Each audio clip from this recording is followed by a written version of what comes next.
ಎಲ್ಲ ನನ್ನ ಪ್ರೀತಿಯ ಬಂಧುಗಳಿಗೆ ನಮಸ್ಕಾರ. Welcome to youth motivations Kannada channel. ನಿಮ್ಮ ಮನಸ್ಸಿನಲ್ಲಿ ಕೆಟ್ಟ ಯೋಚನೆಗಳು ಬರುತ್ತಿದ್ದರೆ ಈ ವಿಡಿಯೋ ಮಿಸ್ ಮಾಡದೆ ನೋಡಿ. ಜನ ನಿಮ್ಮ ಮೇಲೆ ಅನುಮಾನ ಪಡ್ತಾರೆ, ಆಮೇಲೆ ನಿಮಗೆ ಅವಮಾನ ಮಾಡ್ತಾರೆ. ಅದನ್ನು ನೀವು ಯಶಸ್ವಿಯಾಗಿ ದಾಟಿದರೆ ಅವರೇ ನಿಮಗೆ ಸನ್ಮಾನ ಮಾಡುತ್ತಾರೆ. ಬಂಡೆಕಲ್ಲನ್ನೇ ಕೆತ್ತಿ ಕೆತ್ತಿ ಸುಂದರ ವಿಗ್ರಹವನ್ನು ಮಾಡುವ ಮನುಷ್ಯ ತನ್ನ ಜೀವನವನ್ನು ಕೆತ್ತಿ ಸುಂದರವನ್ನಾಗಿಸಿಕೊಳ್ಳುವುದರಲ್ಲಿ ಸೋತು ಬಿಡುತ್ತಾನೆ. ಕೊನೆಗೆ ತಾನೇ ಕೆತ್ತಿದ ವಿಗ್ರಹದ ಮುಂದೆ ನಿಂತು ಕಾಪಾಡು ದೇವರೇ ಎಂದು ಪ್ರಾರ್ಥಿಸುತ್ತಾನೆ. ಜೀವನದಲ್ಲಿ ಗುಬ್ಬಚ್ಚಿಯಾಗಬೇಡಿ, ಹದ್ದಿನಂತೆ ಇರುವುದಕ್ಕೆ ಪ್ರಯತ್ನ ಪಡಿ. ಯಾಕಂದರೆ ಗುಬ್ಬಚ್ಚಿ ಹೆಚ್ಚು ಎತ್ತರಕ್ಕೆ ಹಾರುವುದಿಲ್ಲ, ಆದರೆ ಹದ್ದು ಮೌನವಾಗಿದ್ದು ಆಕಾಶವನ್ನು ಸ್ಪರ್ಶಿಸುವ ಶಕ್ತಿಯನ್ನು ಹೊಂದಿರುತ್ತದೆ. ಜೀವನ ಅಂದರೆ ಹರಿಯುವ ನದಿ ಥರ ಇರಬೇಕು. ಹಿಂದೆ ಆಗಿದ್ದನ್ನು ಬಿಟ್ಟು ಮುಂದೆ ಆಗೋದರ ಕಡೆಗೆ ಗಮನ ಕೊಟ್ಟು ಖುಷಿಯಾಗಿರಬೇಕು. ಜೀವನದಲ್ಲಿ ನೋವು, ದುಃಖ, ನಿರಾಸೆ ಪಕ್ಕದಲ್ಲಿ ನೀವು ಜೀವನವನ್ನು ಕಳೀತಾ ಇದ್ದರೆ ಹಾಗೂ ನಿಮ್ಮ ಮನಸ್ಸಿನಲ್ಲಿ ಕೆಟ್ಟ ವಿಚಾರಗಳು ಬರುತ್ತಿದ್ದರೆ ನೀವು ತಪ್ಪದೇ 2 ಕೆಲಸ ಮಾಡಬೇಕು. ಮೊದಲನೆಯದು, ನಿಮ್ಮ ಮನಸ್ಸಿನಲ್ಲಿ ಕೆಟ್ಟ ವಿಚಾರಗಳು ಬಂದಾಗ ನಿಮ್ಮ ಕುಟುಂಬದವರ ಜೊತೆ ನೀವು ಹೆಚ್ಚು ಸಮಯ ಕಳೆಯಿರಿ.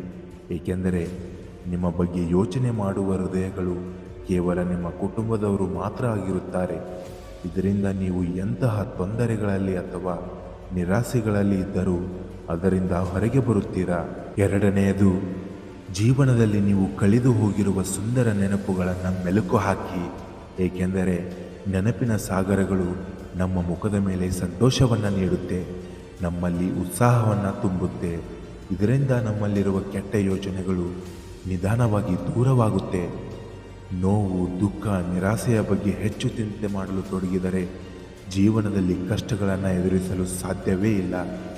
ಒಂದು ಮಾತನ್ನು ನೆನಪಿಟ್ಟುಕೋ ಗೆಳೆಯ, ಮನುಷ್ಯನಿಗೆ ಬರುವ ಕಷ್ಟಗಳು ಅದಕ್ಕಿಂತ ಹೆಚ್ಚಾಗಿ ಪ್ರಾಣಿ ಪಕ್ಷಿಗಳಿಗೆ ಬರುತ್ತೆ.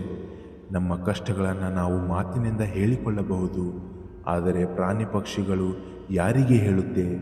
ಕೊನೆಯವರೆಗೂ ಏಕಾಂಗಿಯಾಗಿಯೇ ಹೋರಾಡುತ್ತೆ. ಕಷ್ಟಗಳಿಲ್ಲದೆ ಮನುಷ್ಯನೇ ಇಲ್ಲ. ಪ್ರತಿಯೊಬ್ಬರಿಗೂ ಒಂದಲ್ಲ ಒಂದು ರೀತಿ ಕಷ್ಟ ಇದ್ದೇ ಇದೆ. ಅದನ್ನು ಜಾಸ್ತಿ ಯೋಚನೆ ಮಾಡಿದಷ್ಟು ನಮಗೆ ದುಃಖವಾಗುತ್ತೆ. ಶ್ರೇಷ್ಠ ಸಂಕಲ್ಪ ಮಾಡಿದವನಿಗೆ ಪ್ರಕೃತಿಯೇ 100 ಮಂದಿಯನ್ನು ಜೊತೆ ಮಾಡಿಕೊಳ್ಳುತ್ತೆ. ಹಿಂದಿನ ಕಾಲದಲ್ಲಿ ಮನುಷ್ಯನ ಮನಸ್ಸು ಬಂಗಾರವಾಗಿತ್ತು, ಗುಡಿಯ ಮೂರ್ತಿಗಳು ಕಲ್ಲಾಗಿದ್ದವು. ಆದರೆ ಈಗ ಗುಡಿಯ ಮೂರ್ತಿಗಳು ಬಂಗಾರವಾಗಿದ್ದರೆ ಮನುಷ್ಯನ ಮನಸ್ಸು ಕಲ್ಲಾಗಿದೆ. ಸಾಧ್ಯವಾದರೆ ನಮ್ಮ ಶಕ್ತಿಯ ಮೇಲೆ ನಮ್ಮನ್ನು ನಾವು ಗೆಲ್ಲಬೇಕು. ಪರರ ಸೋಲಿನಿಂದ ಅಲ್ಲ. ನಮ್ಮ ನಿಜವಾದ ಯಶಸ್ಸು ಕೇವಲ ನಮ್ಮ ಪ್ರಯತ್ನದಿಂದಾಗಬೇಕು, ಅನ್ಯರ ಸೋಲಿನಿಂದ ಅಲ್ಲ. ವಾದದಿಂದ ತಾತ್ಕಾಲಿಕ ಗೆಲುವಾದಂತೆ ಕಾಣುತ್ತೆ, ಆದರೆ ತಾಳ್ಮೆ ಹಾಗಲ್ಲ. ತಕ್ಷಣಕ್ಕೆ ಸೋತಂತೆ ಕಂಡರೂ ಭವಿಷ್ಯದಲ್ಲಿ ಒಳ್ಳೆಯದೇ ಆಗುತ್ತೆ. ಕೊನೆಯದಾಗಿ ಒಂದು ಮಾತು, ಜೀವನದಲ್ಲಿ ಪ್ರೀತಿ ಇಲ್ಲದಿದ್ದರೆ ಜೀವನವೇ ಅಲ್ಲ. ಯಾವುದೇ ಸಮಸ್ಯೆ ಬಂದರೆ ಪ್ರೀತಿಯಿಂದನೇ ಪರಿಹಾರ ಸಿಗುತ್ತೆ. ಎಲ್ಲರನ್ನ ಸಂತೋಷಪಡಿಸುವುದು ಅತ್ಯಂತ ಕಠಿಣ ಕೆಲಸ, ಆದರೆ ಎಲ್ಲರೊಡನೆ ಸಂತೋಷವಾಗಿರಲು ಸಾಧ್ಯವಾದರೆ ಅದೊಂದು ಅದ್ಭುತ ಸಂಗತಿ. ಎಲ್ಲರೊಂದಿಗೆ ಒಂದಾಗಿ ಖುಷಿಯಾಗಿರುವುದೇ ನಿಜವಾದ ಜೀವನ. ಈ ವಿಡಿಯೋ ನಿಮಗೆ ಇಷ್ಟವಾಗಿದ್ದರೆ ನಮ್ಮ ಯೂತ್ ಮೋಟಿವೇಶನ್ಸ್ ಕನ್ನಡ ಚಾನೆಲನ್ನು ಲೈಕ್ ಮಾಡಿ, ಸಬ್ಸ್ಕ್ರೈಬ್ ಮಾಡಿ ಹಾಗೂ ಬೆಲ್ ಐಕಾನ್ ಮೇಲೆ ಕ್ಲಿಕ್ ಮಾಡಿ. ಧನ್ಯವಾದಗಳು. ಜೈ ಹಿಂದ್, ಜೈ ಕರ್ನಾಟಕ ಮಾತೆ. ನಾನು ನಿಮ್ಮ ಅಕ್ಷಯ್, ಸೈನಿಂಗ್ ಆಫ್.